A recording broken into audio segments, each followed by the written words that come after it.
Well, thanks a lot, Lino. Be sure to watch Lino Mudu's health reports every Tuesday and Thursday right here on Africa 54. Now, for years, mobile money, possibly Kenya's most successful invention, has been leading the way with an innovative mobile phone technology called Mpesa. That technology has transformed the lives of millions of people. Africa 54's Paul Ndiho was recently in Kenya and has this report. Paying for merchandise through your mobile phone has been made extremely easy, thanks to Kenya's world-leading mobile money transfer system, Mpesa.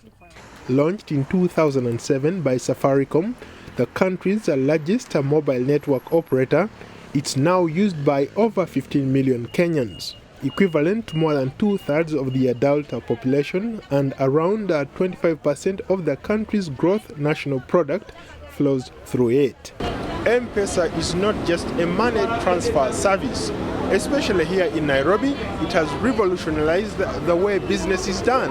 People are using Mpesa to transact nearly any kind of business you can think about, from paying their utility bills to buying merchandise in a store.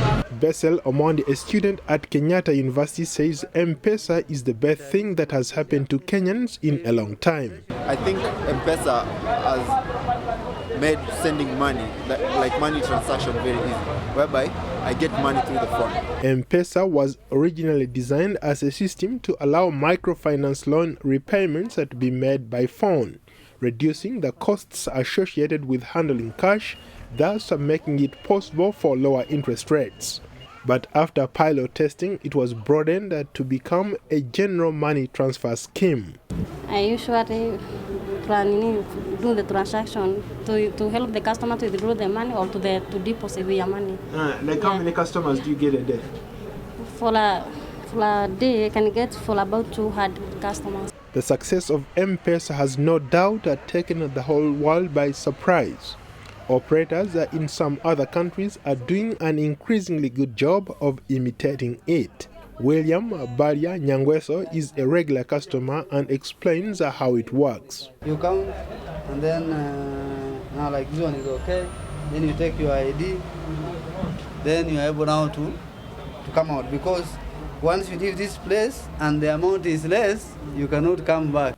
Baria Nyangweso says that M-Pesa's business model is particularly useful in a country where many people don't have access to banks. Those who work in cities often send money back home to their families in rural villages. Safaricom has done, particularly on the transfer, it's a significant impact, you can say. And so the small enterprises, the women now, the technology that Safaricom is using is something that you don't need to go to class to learn.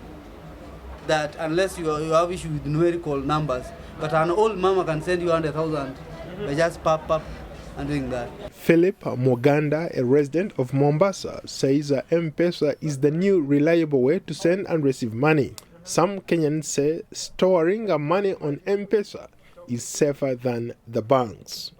I think M-Pesa has brought money to ordinary people's pockets. Anytime, it saves us the hassle of going to the bank and queuing all the time. So it is a good thing. However, I think personally I'll bless the person who came up with M-Pesa.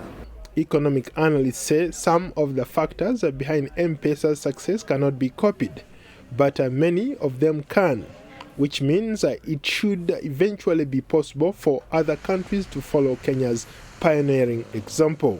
Last November, the Kenyan operator Safaricom reported a 24% jump in M-Pesa revenue.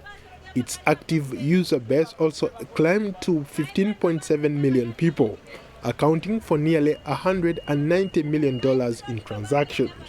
Paul Ndiho, VOA News.